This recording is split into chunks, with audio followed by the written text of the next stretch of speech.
Bueno, Todavía no hay nadie, tranquilo.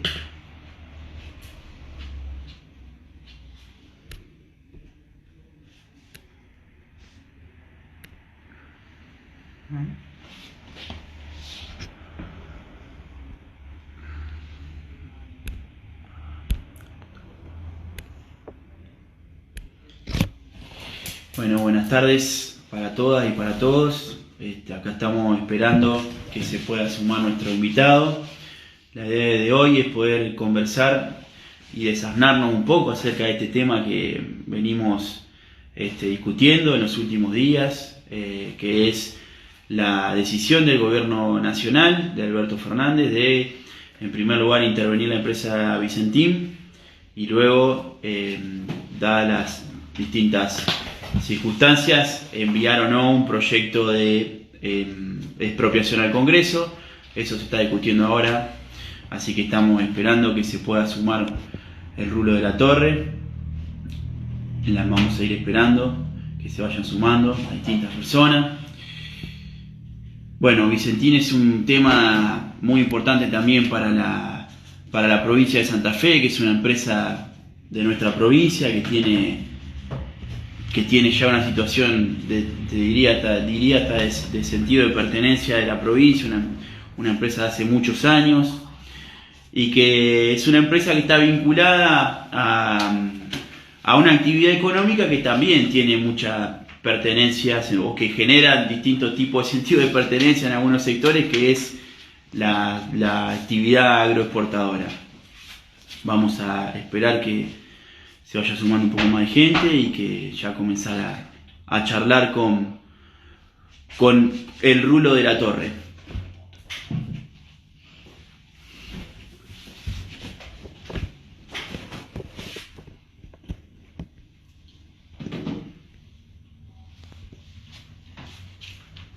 Acá me anotan que tengo que ir diciendo algunas cosas en la medida de que... Bueno, vamos a ir saludando a quienes nos están escuchando en este momento. Saludo para el Lauta Román, para Facundo Gaspós, que está en este momento también sumándose. ¿Ya estamos? Acá estamos con las cuestiones técnicas, van a aparecer caras por todos lados porque es la primera vez también que nos encontramos realizando esta actividad, así que esperemos a que nos vayamos acomodando.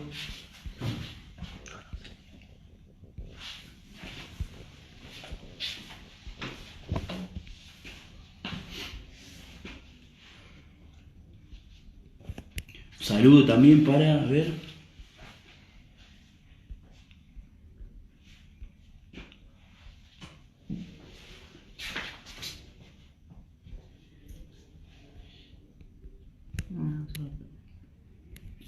Sí, se anotó. ya casi estamos.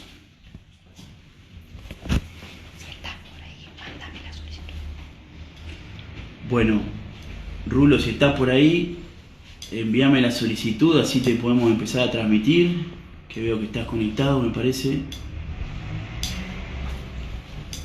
Pero no sé si la tiene. Ahí está, ahí comentó.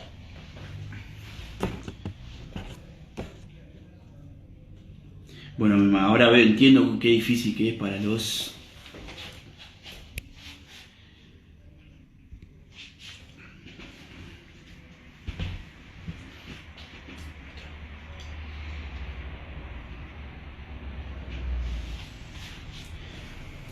conductores y conductoras de televisión, ¿eh? Ahí le enviamos la solicitud para poder realizar la transmisión con el Rulo.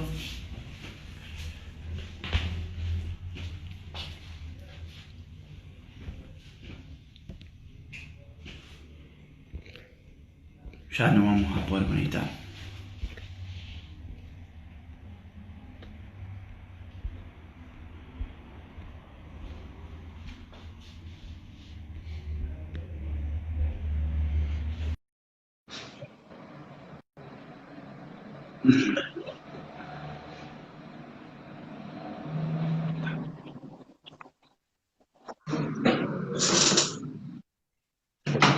Hola Rulo, ¿me escuchás? Yo te estoy escuchando. ¿Ustedes? Bueno, Sí, te escuchamos bien.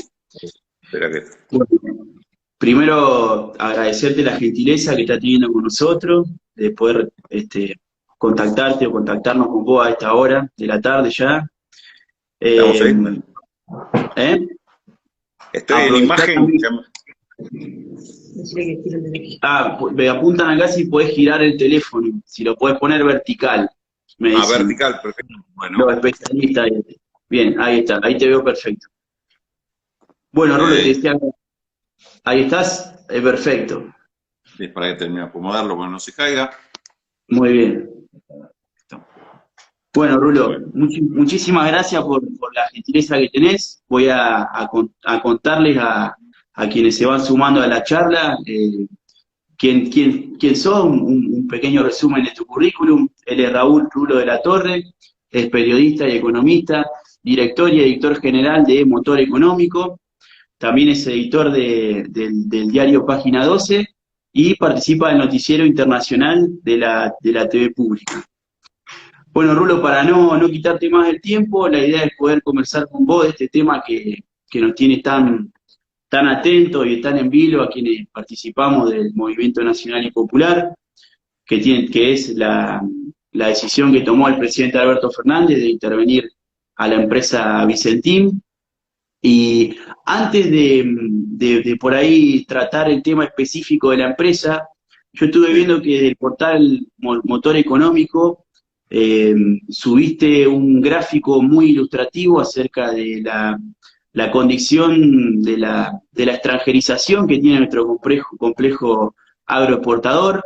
Me llamó mucho la atención los términos que utilizaste, de que el río Paraná está privatizado, y quería un poco para contextualizar y ir empezando a charlar del tema, si podías profundizar acerca de esa característica de nuestro complejo agroexportador, a qué te referís con la situación de la extranjerización, y por qué decís que el río Paraná está privatizado, que es algo, más que nada por quienes somos de la provincia de Santa Fe, tenemos un arraigo muy Claro. importante en el río Paraná, y me pareció que era una buena forma de empezar nuestra charla, así que si podés profundizar un poco ese concepto que vertiste en el portal. Sí, cómo no, Federico. Exactamente lo que estamos planteando es que ya desde la época de la dictadura lo que se hizo en Argentina fue algo absolutamente que era poner más cuidado a los puertos. Los puertos fueron privatizados en una medida, los puertos más ligados al tema de la exportación, que es para Argentina indudablemente el puerto de Rosario y todo lo que tiene que ver con el comercio extranjero, es la gran entrada de dólares, de divisas que tiene el país. Fundamentalmente dependemos de esto. Lo que se hizo durante los años, la segunda mitad de los 70, con la dictadura, fue poner eso privado. Eso fue un primer elemento que condicionó mucho el tema del comercio exterior. Posteriormente, durante la época del kirchnerismo, además, esto se profundizó, nunca se cambió, y lo que tenemos hoy es una estructura de grandes exportadores que son fundamentalmente extranjeros. Hay dos empresas nacionales, pero que prácticamente trabajan con las multinacionales extranjeras, y esto pone lo grave es que pone en manos de estos sectores el manejo del ingreso de divisas del país. Es decir, les da un poder demasiado grande. Además, a los privados tampoco tienen demasiada posibilidad de control, de regulación de ese tipo de actividades. Hoy te diría que en gran medida lo que se exporta desde el país, de la costa del río Paraná, lo que es el país vende, lo que ingresa es casi a voluntad de los grandes exportadores y los grandes administradores de los puertos, porque es todo por decisión jurada. No hay un objetivo de Estado en este aspecto. Por eso ahí decimos que no solo se privatizó el río, sino que además pasó a ser una gran caja negra. Lo que pasa es que son 28 mil millones de dólares solamente de exportación de granos, pero en realidad son los puertos porque sale toda la producción exportable del centro y norte del país,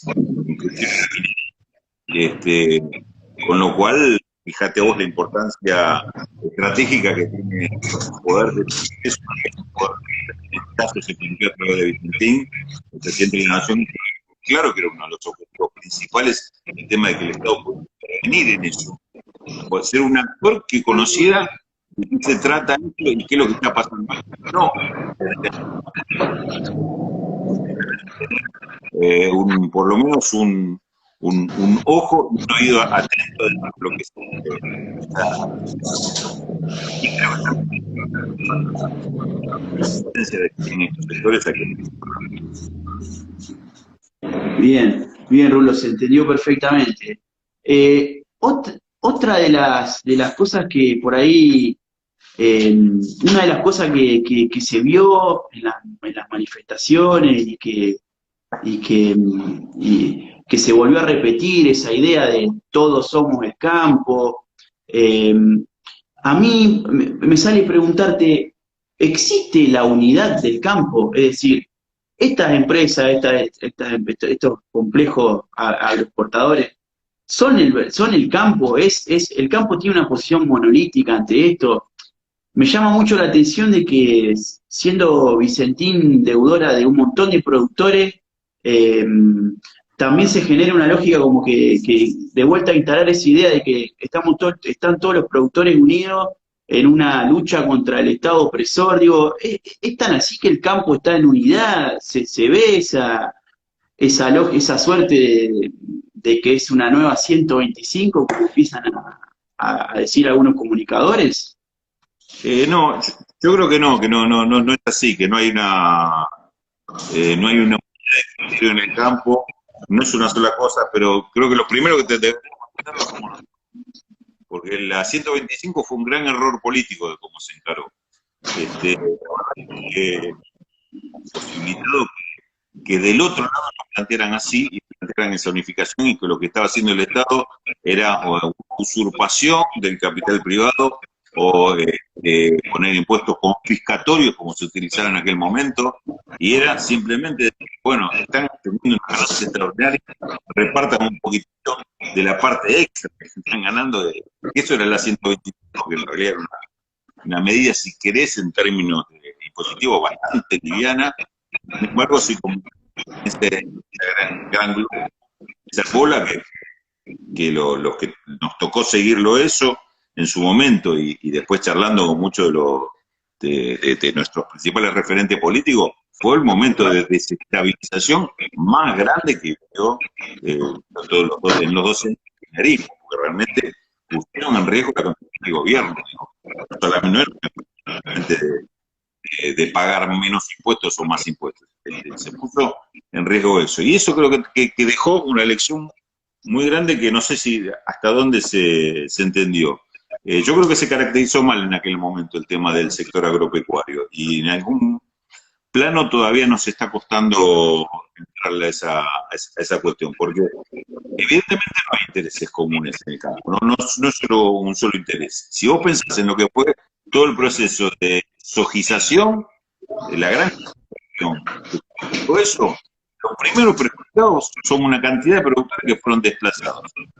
Porque la concentración significó que sacás productores de su producción tradicional, o porque le compraste el campo y se tuvo que ir a otro lado, o porque le alquilan el campo y tampoco lo trabaja y vive de rentas, pero ya no es parte del proceso productivo.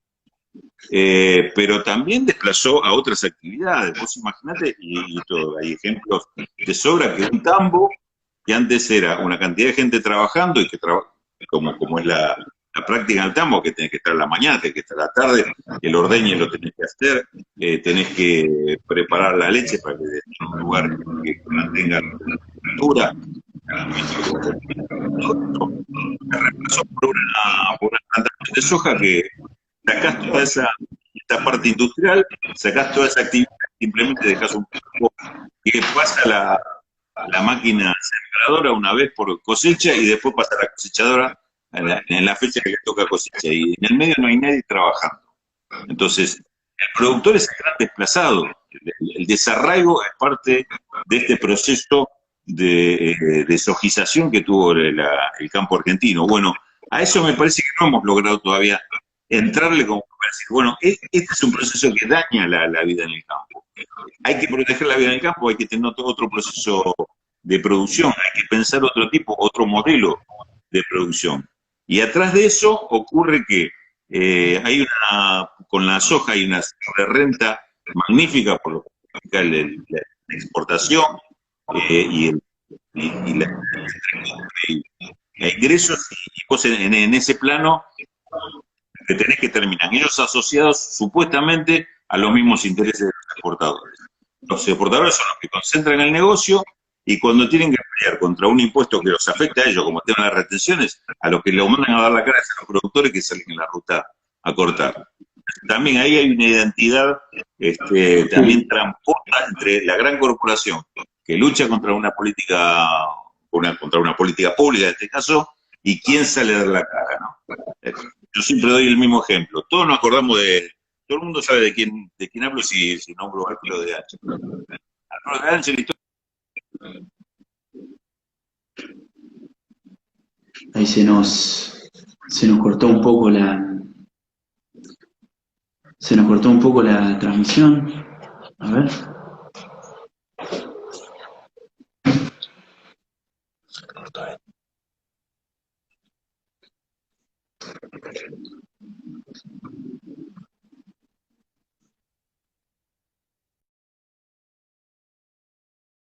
Esperar la conversación con Rulo. Ahora lo vamos a volver a sumar. Sepan disculpar las dificultades técnicas. A ver si está Rulo por ahí. Ay, lo perdimos, che. A ver si se conecta Rulo. Bueno, vamos a esperar un segundito que Rulo vuelva a conectarse. Bueno, esto es la lógica de transmitir en vivo. A ver.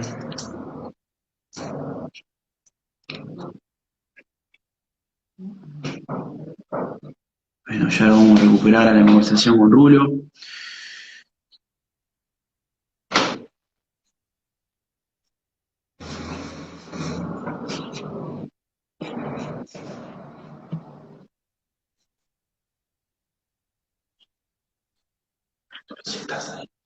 Bueno, Rulo, si andás por ahí, solicitá de vuelta la transmisión como hiciste hoy. No se puede conectar al Rulo. Bueno.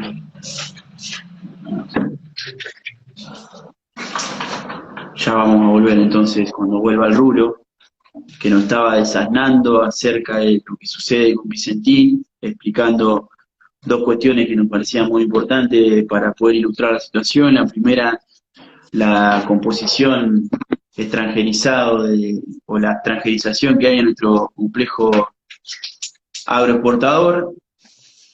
Ahí se va a conectar, me están diciendo. Ahí lo veo al Rulo.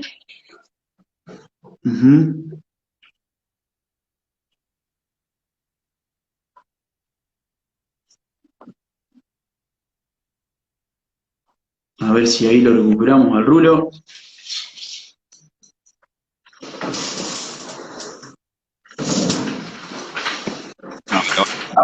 Ahí estamos. Bueno.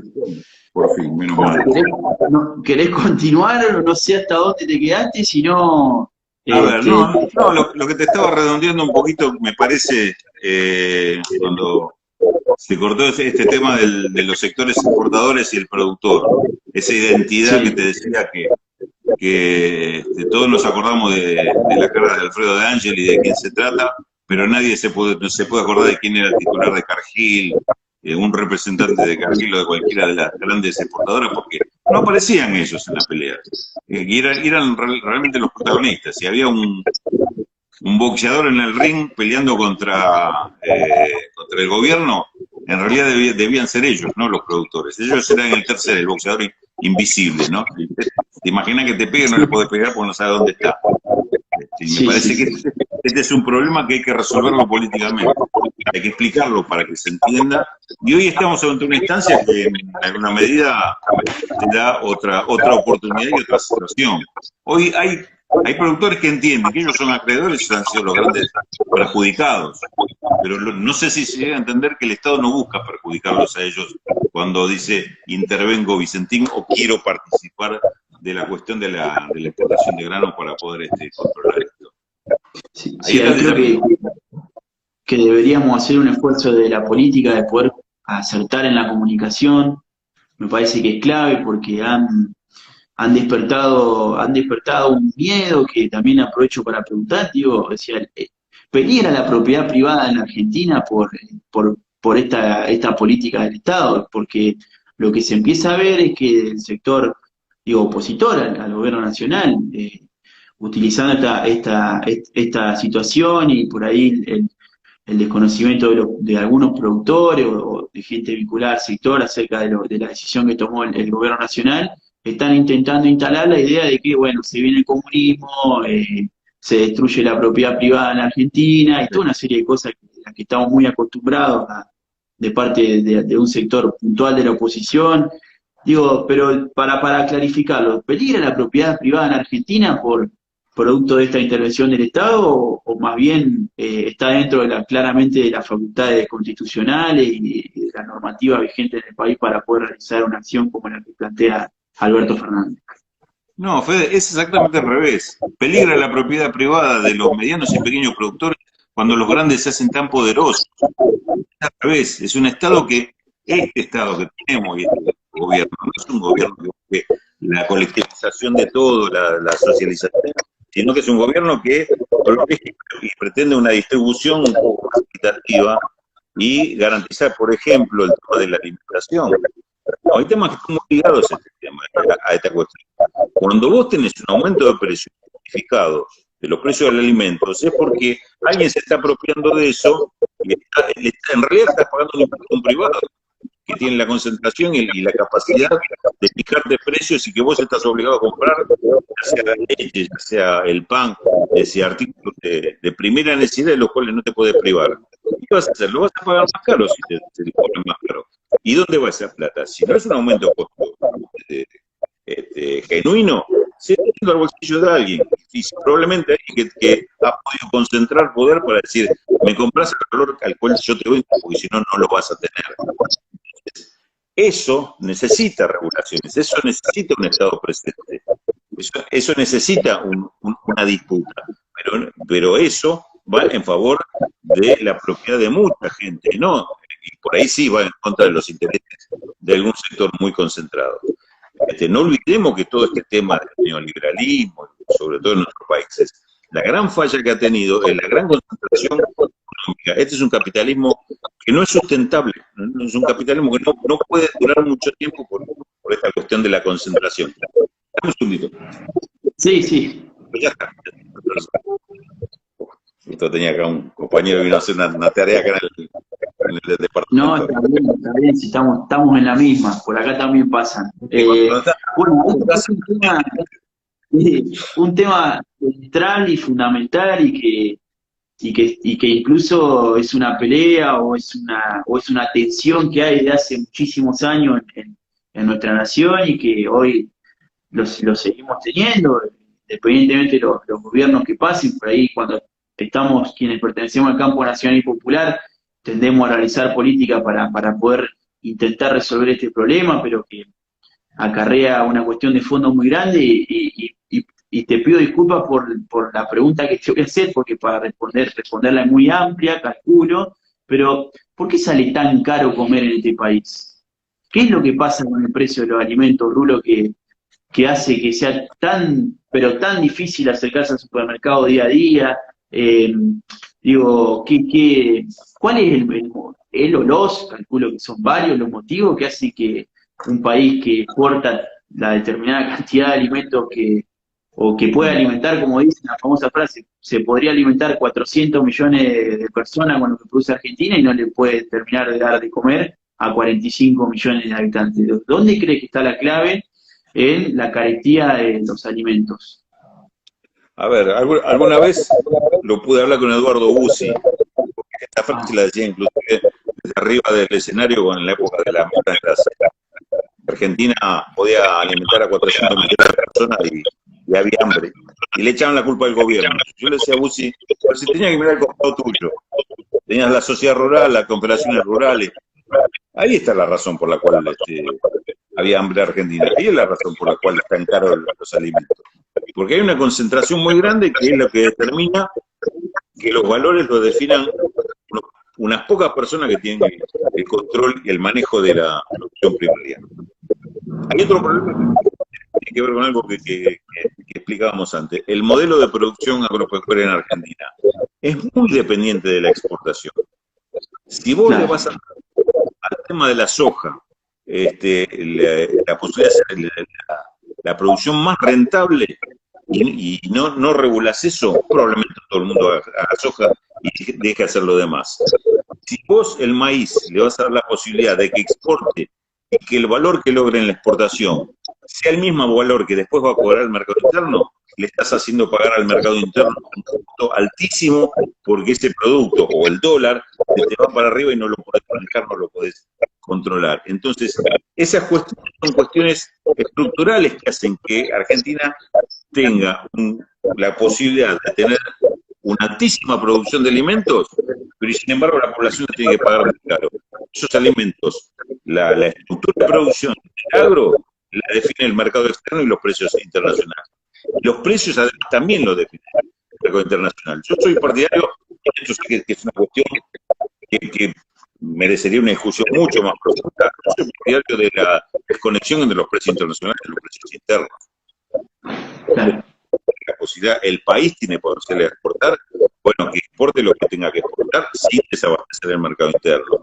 Y lo que es abastecimiento del mercado interno tiene que tener un precio regulado, no en función del precio internacional, sino en función de las posibilidades que tiene de pagar esa población y lo que usted plantea como objetivo es decir, determinado producto del pan tiene que estar al alcance del 100% de la población, los fideos tienen que estar al alcance del 100% de la población. Hablamos de algún producto un poquito más fino, si querés, bueno, está bien, puede ser un poquito más caro ese producto, pero hay productos que no deberían, ¿por qué ser privativo a partir del precio? Ahí me parece que hay una cuestión de manejo entre precios de venta al exterior y precios internos que parece que Argentina no produjera nada y tiene que importar todo, entonces estás obligado a pagar en dólares cualquier precio. Eso es una locura. Y después, bueno, tenés otros factores que tienen que ver, también son importantes, porque la concentración no solo la tenés en el punto de producción, porque además también la tenés en la comercialización cuando depende de un mercado que puede tener un producto encerrado en una cámara frigorífica durante 6 meses y desabastecerte y después cuando aparece el producto te sale el triple de lo que salía cuando ellos lo compraron. Me parece que, digamos, todos esos temas requieren, repito, lo mismo de antes, requieren un Estado fuerte y una intervención fuerte, no en contra de la actividad privada, sino que va a favor del interés de muchos privados que tienen que tener acceso a ese tipo de, en este caso, de alimentación. Rulo, ahí me están apuntando que si tenés abierto algún otro dispositivo que esté sacando el sonido, que por ahí se llega a copiar, si tenés alguna compu abierta o algo así, que lo puedas corregir. Si no pasa nada, no pasa nada. Probamos. Si me hace un segundo, pruebo a ver si apago la compu. La tengo en otra habitación. A ver, espera. Dale.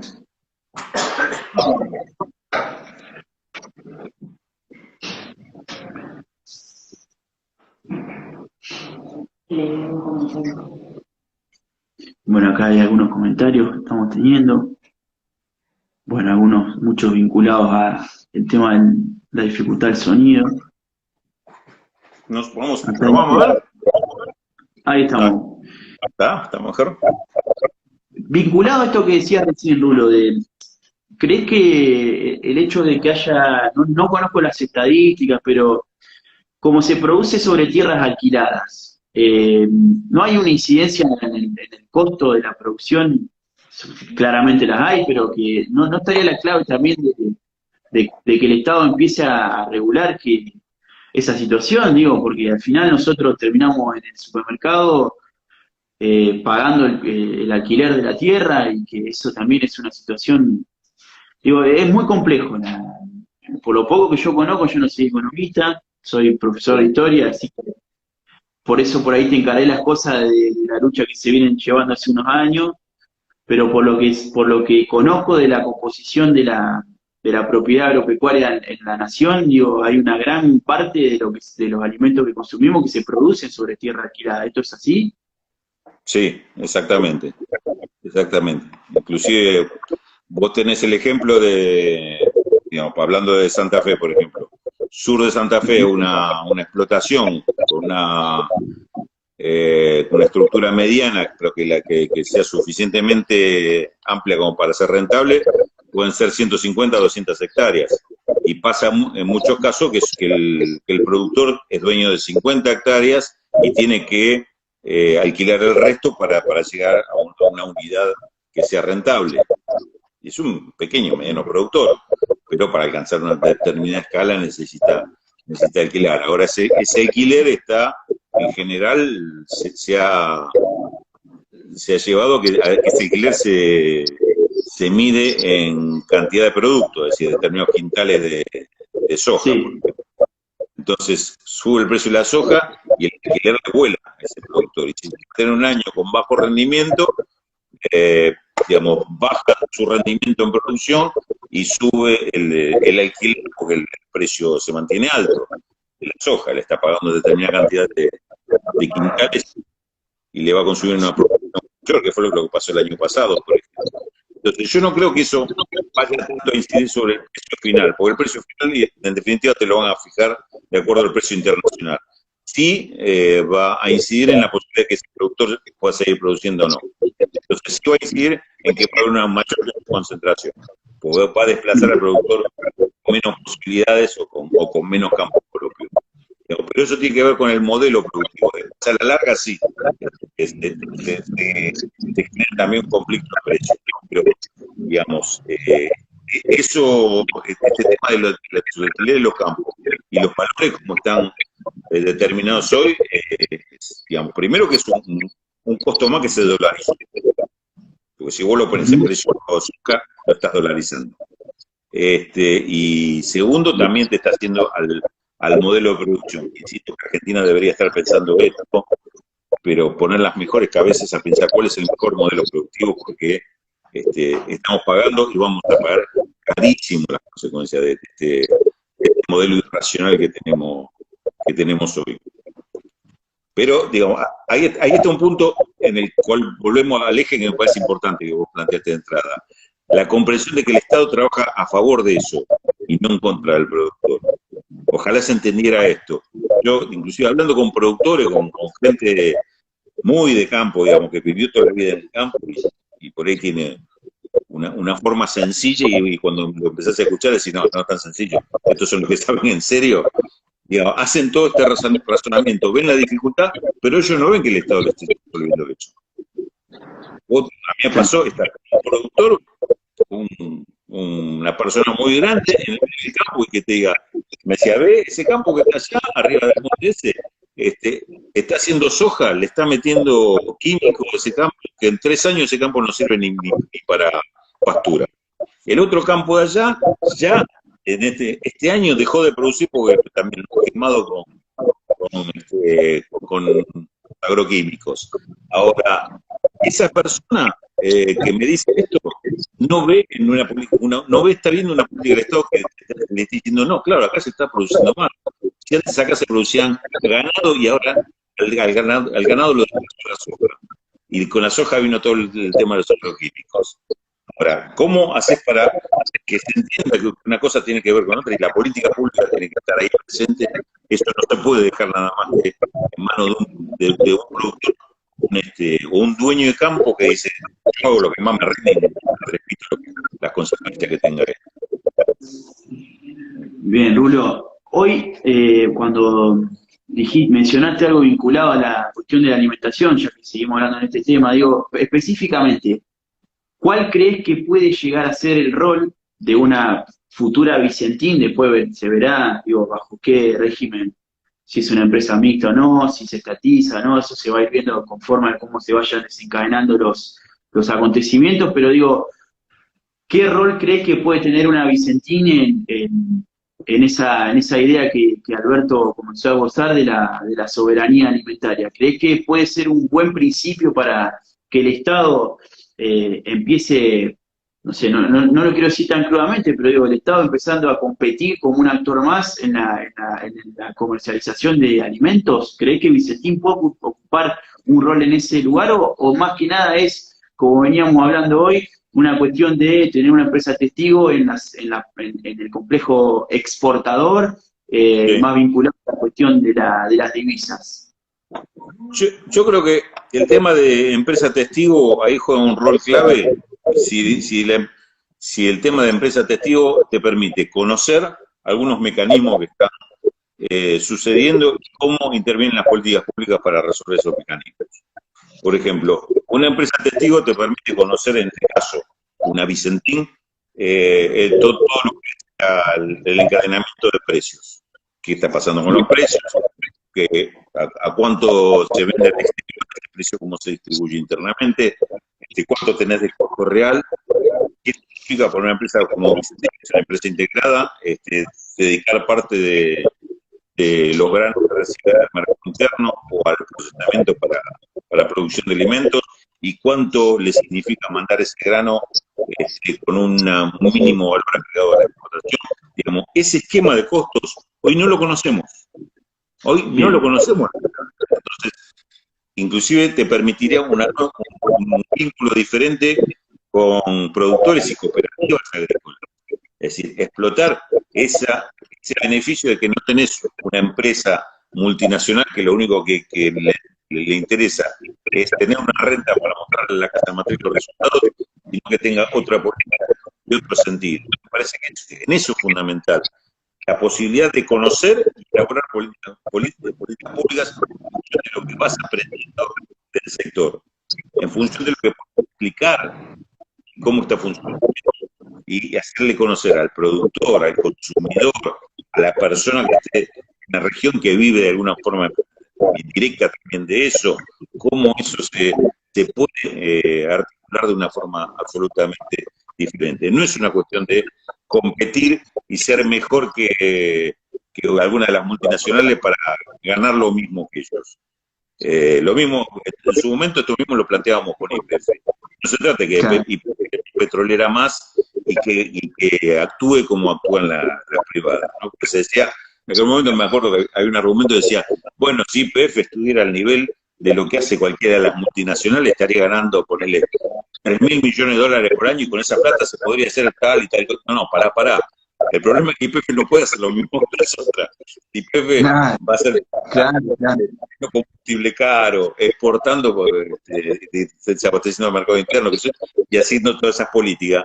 Es una privada más, haciendo lo mismo, nada más que después me dice que vas a repartir la plata. No, tiene una función primaria, que es hacer de su actividad sea diferente, que su actividad sea la que cambie. Mucha plata para ver después cómo repartimos esa plata.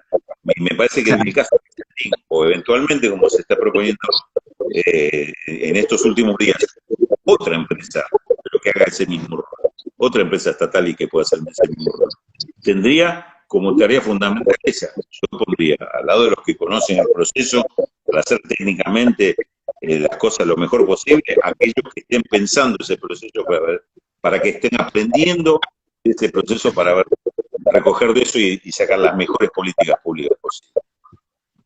Bien.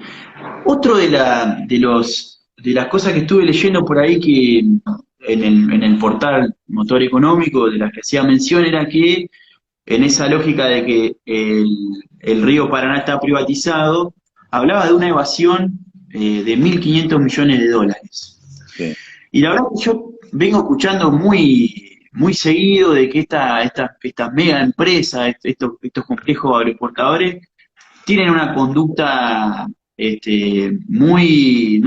No quiero decir que son todas evasoras, porque primero no lo sé, no lo tengo comprobado, pero que hay una suerte de conducta ¿qué evaden? Algunos evaden. ¿Esto es tan así, no es tan así? Digo, ¿qué mecanismo puede tener el Estado si no se llega a dar la expropiación de poder hacer un control efectivo? ¿Tiene el Estado la capacidad operativa de poder ejercer un control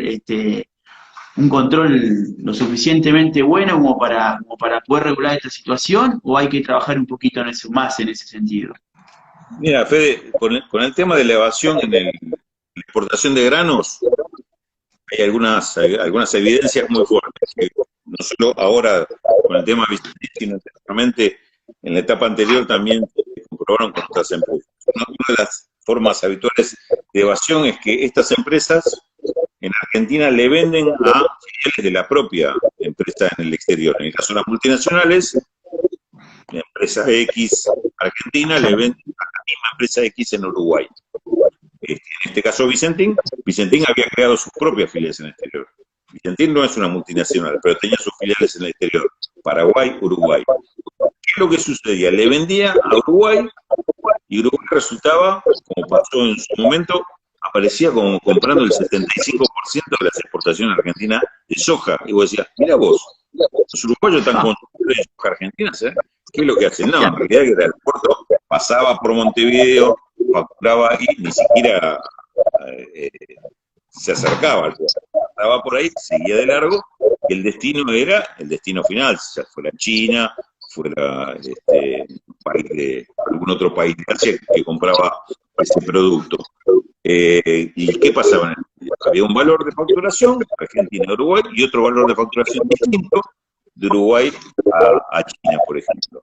Entonces vos tenías que la filial argentina, una empresa argentina, subfacturaba, vendía un valor menor al valor internacional, pagaba impuestos sobre ese valor menor, menos cantidad, inclusive, y cuando salía de Uruguay para el destino, ahí iba a valor real, porque de Montevideo salía como Puerto Franco, no paga retenciones, entonces ahí tenías una primera evasión. Después, con las cantidades, si el puerto es privado, una de las cantidades exactamente qué es lo que estás exportando, cuánto se está exportando. Hay un control que se hace sobre el barco, a ver la línea, a ver cuánto está hundido, calculás cuánto, estimás cuánto tiene de carga el barco. Si el barco está muy arriba, quiere decir que está vacío. Fue lo que hacían algunas de las maniobras que se descubrieron, que los barcos antes de ir a ese control lo llenaban de agua a la bodega para que diera como que estaba más abajo. Entonces, cuando lo cargaban el agua por el otro lado, cargaban el grano, decían, no subió tanto, subió un poquitito así. Entonces, en base a tu cálculo la cantidad de granos que te fueron. En realidad eran todos los granos que habían desplazado. Como que, son mañosos los muchachos, son mañosos. Se la saben horrible. Pero son una diferencia tremenda. Por eso lo de los 1.500 millones de dólares es un cálculo aproximativo que se hace sobre experiencias reales que hay de haber determinado que estas cosas suceden, que estas cosas ocurren y están saliendo por puertos, repito, donde no tenés un control estatal. Son puertos privados, donde muchas veces inmediatamente tuvo respuesta a alguien. Decíamos, aunque sea una balanza en la entrada si el puerto es privado, por lo menos ponemos una balanza a la entrada del puerto para que me pese cuántos camiones y cuánto grano me entra, o sea, tengo un global y después me puedo ver cuánto me declararon. Y alguien inmediatamente me llamó, me dijo, soy de Villa María, acá en la época del kirchnerismo se inauguró una balanza con todos los controles y demás. Después del kirchnerismo nunca funcionó. Es decir, los caminos pasan de largo porque ya no funcionan.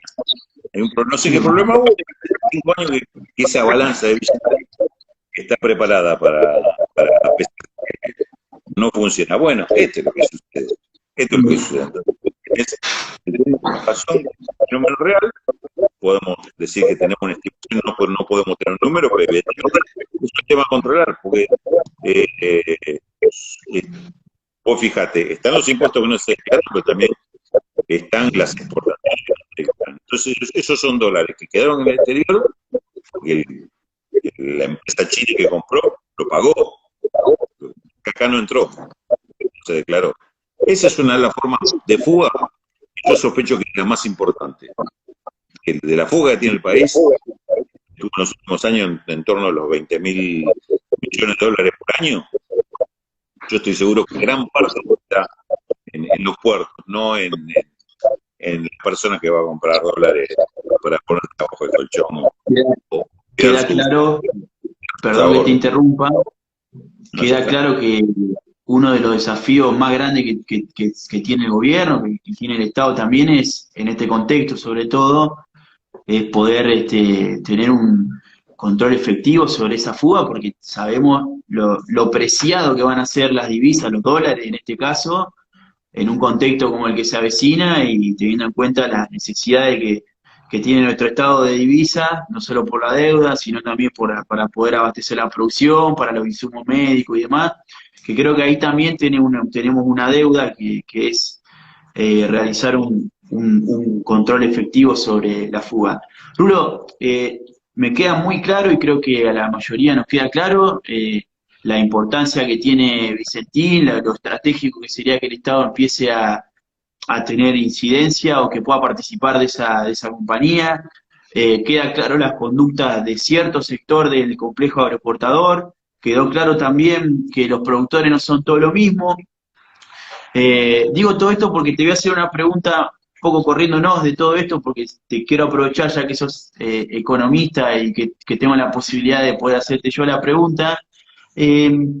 ¿Cuáles son los desafíos que va a tener el gobierno y nuestra nación en el contexto que se viene post pandemia? Y si podrías, yo sé que cuando te preguntan qué va a pasar, no lo vas a poder decir, y me imagino que te lo deben preguntar tantas veces, así que voy a tratar de preguntártelo de otra manera. ¿Qué crees vos que puede llegar a suceder en un contexto tan complejo como el que se viene, digo, a nivel internacional, y cómo pensás que puede ser la economía mundial post pandemia? A ver, en principio te digo, Argentina, bien, tremenda crisis económica previa a la pandemia, ¿sí? Sí. Acompañamos una recesión de 2 años y una de destrucción del complejo industrial, del empleo, del salario, digamos. Teníamos todos los males posibles, una economía con inflación, con fuga de divisa, como recién. Esto es lo que teníamos como cuadro previo al cambio de gobierno. Cambia el gobierno, prioriza el tema de tratar de darle algún orden al tema de la deuda, que era la soga al cuello que teníamos, e inmediatamente aparece la pandemia. Entonces, digamos, se queda congelado todo lo anterior, en cierta medida, y produce. Es decir, Argentina va a tener una crisis arriba de otra crisis. Argentina va a tener sucesivas y montadas que tener que resolver. Entonces, esto es una complicación mayúscula, ¿no? Es inédita absolutamente, una situación, un desafío tremendo. ¿Qué es lo que va a pasar tanto el otro que me preguntaba vos, con el mundo? Es decir, se calcula que va a haber una retracción del comercio mundial sin ninguna duda. Si la dimensión no la podemos saber, pero va a haber problemas serios, va a haber muchos países en desequilibrio, todo el mundo va a estar mirando más para adentro que para afuera, obviamente los viajes van a estar bastante restringidos por la propia voluntad de viajar, no va a ser la misma. Todos esos temas van a afectar. Quizás no afecten en ninguna medida el tema de alimentos. Puede ser que alimentos sea uno de los sectores que se mantenga ahí fuerte y arriba, por la necesidad que va a haber, y va a seguir existiendo de alimentar al mundo. Entonces ahí para Argentina se abre una ventanita. Bien, esa posibilidad. Ahora, ¿cómo atravesamos eso y cómo llegamos a ese momento? Ahí es donde yo hubiera deseado que estuviéramos discutiendo estas cuestiones. No simplemente haciendo proyectos, sino que estuviéramos debatiendo con qué modelo de país queremos llegar a ese momento. ¿Cómo me preparo para eso? ¿Qué dificultades, qué problema tengo y qué puedo empezar a resolver ya? Esto que estamos hablando tiene que ver con el modelo de producción del alimento que vamos a tener a la salida de todo esto. Esto sí, bueno, entró en discusión de alguna manera con el programa Vicentín. Ahí algo estamos discutiendo. Es decir, la estructura de producción del agro sería un tema un poquito más grosso, pero también tendría que ver con esto. Si hablamos de la capacidad industrial, yo sé, todos sabemos, vos lo conocés también, el gobierno está haciendo unos esfuerzos gigantescos para tratar de proteger esa capacidad industrial que hoy está parada. Te encontraste en el camino con que tenés una banca privada que no colabora, juega en contra. Claro. Y en muchos casos ese juego en contra es más fuerte que la voluntad del gobierno de resolverlo. Digo, acá están provocando que esa crisis que traíamos de destrucción del aparato productivo, en alguna medida la estamos viendo continuada con otra parte de destrucción que vamos a tener con este proceso, lamentablemente, porque no se llegó con la capacidad suficiente para decir, atenúo todo, freno todo, atiendo toda la gente que no va a tener otro tipo de ingreso, y bueno, y a bancar y que me vengan a decir que estoy gastando mucho, el déficit, qué sé yo. Sí. La idea es La maquinita. Claro, por eso, rompamos todos esos mitos y vayamos por la política real. Ahora, esto se intentó hacer y yo creo que se hizo a media fundamentalmente porque hubo sectores que fueron en contra. Entonces ahí también vamos a tener una falencia. El temor que tengo es que a raíz de esto, los sectores que tuvieron espalda suficiente sean los únicos que lleguen intactos al otro lado. Entonces esto me va a significar que todavía voy a tener más concentración de la que tenía cuando entré en la pandemia. Eso deberíamos empezar a tenerlo en cuenta. Quisiera que la misma fortaleza que tuvo el gobierno, lo que demostró, la capacidad que demostró para el tema salud, que es respetado por todo el mundo, menos todos estos anticuarentena que tenemos acá, que me parece que ganan todo. Yo no me olvido que al principio de todo esto hubo economistas, y inclusive economistas que fueron candidatos a presidente, que me daban como ejemplo a Perú y a Chile. No hay que olvidar esto, y ver lo que está pasando en Perú y en Chile. En Perú tuve información este fin de semana, es terrible, se te caen las lágrimas de ver lo que pasó en ese país donde ya tiene 250.000 infectados y no tiene capacidad sanitaria para atender ni a la cuarta parte de los afectados. Y vos te vas corriendo del centro de Lima hacia los sectores medios, a los sectores bajos, y eso va creciendo aritméticamente el problema. Ahí fue absolutamente clasista el tema del impacto. Entonces, eso es parte de un modelo, Entonces, los que no queremos ese modelo, decimos, esto también debería haber sido una oportunidad para pelear. Y te decía esto del Estado porque un gobierno que hizo lo que hizo en materia sanitaria, hubiéramos querido que fuera un gobierno que también hubiera hecho lo mismo, con la misma audacia hubiera encarado la parte económica. Este era el momento de hacer los grandes cambios y avanzar sobre los grandes cambios. Lo que quiso hacer tuvo muchísima resistencia. Y en vez de tener un acompañamiento, hay sectores que se aprovecharon de esto y hicieron una comparsa como el sábado, sumando a gente que sumaba o la bronca que le tenía Cristina, con aquel que te hablaba de que se venía con el otro que por ahí, con toda legitimidad, estaba diciendo no tengo que salir a trabajar de cualquier forma. Y se juntaban todos. Claro. Se juntaba todo y te mostraban todo, y una oposición que se montó sobre eso y le sacó provecho hasta convocando a ese tipo de medidas. Me parece que esto también te marca las necesidades de las políticas y las dificultades que tenés para aplicar estas políticas. Bueno, esto va a ser una pelea tremenda. Con esas dificultades vamos también a llegar al final de la pandemia y empezar otro proceso, con estas debilidades. Pero, por lo menos siendo consciente de que necesitamos un Estado fuerte, con esa va a tener que intervenir fundamentalmente el Estado está presente. Y quisiera que llegue fuerte y no un Estado golpeado.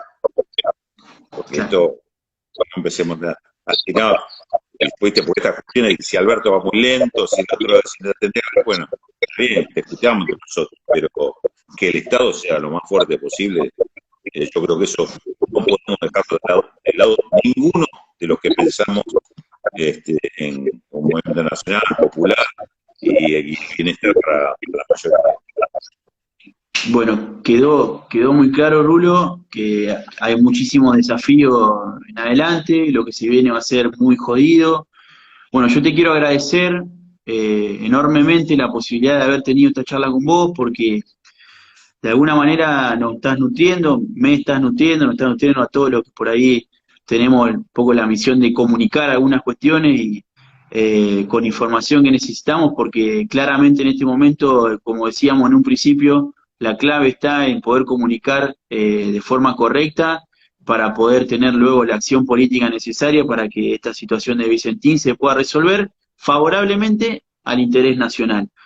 Así que, Rulo, te quiero agradecer enormemente por esta comunicación. Por supuesto que me quedó un montón de cosas que preguntarte, pero bueno, tal vez en algún otro momento nos podamos encontrar y poder continuar con esta charla. Así que muchísimas gracias y te quiero dejar laburar tranquilo. Sé que, bueno, es una hora muy ya como para volver a casa, así que, bueno, Rulo, te mando un abrazo grande de parte de todo, por lo menos Unidad Ciudadana y de la ciudad de Santa Fe. Nos vino bárbaro esta charla para poder tener mucho más información a la hora de dar los debates que hay que darlos en este momento. No, yo la verdad que les agradezco a ustedes en serio la oportunidad que tenemos de conversar sobre estos temas. Habrán notado que a veces me va la pasión encima de la explicación por ahí más didáctica, pero creo que esto tiene que ver también con el momento que estamos viviendo y la necesidad que tenemos. Sabemos que tenemos necesidad de estas cosas, sabemos que la comunicación tiene que jugar un rol mucho más fuerte en estas cuestiones y desde ya aprovechar este contacto para que esto pase a ser un vínculo permanente, ¿no? Cuento conmigo, yo quiero contactar también con ustedes. Hoy Santa Fe les toca ser una provincia protagónica por todo esto que está sucediendo. Se pone todo en discusión, no le tengamos miedo a la discusión, no tenemos todos los problemas resueltos ni sabemos la respuesta de todas las preguntas. Formulemos a nosotros mismos algunas preguntas, aprendamos de todo esto, porque lo que queremos es una construcción mejor y un modelo que no esté escrito en ningún lado, ¿no? Me parece que ese modelo lo estamos haciendo entre todos, pero sabemos que tenemos la misma voluntad y los mismos deseos y hasta las mismas utopías. Después vemos cómo se hace eso, cómo se logra eso. Pero me parece que es un camino que vamos a encontrar entre todos y me parece que es una oportunidad única que se nos da. Es una oportunidad única, de esto dependen muchos años para que nos toca estar acá y tenemos la responsabilidad de hacerlo. Hagámoslo con humildad, pero con la audacia de saber que nos tocó actuar y hay que ponerse a la altura de las circunstancias, como se suele decir.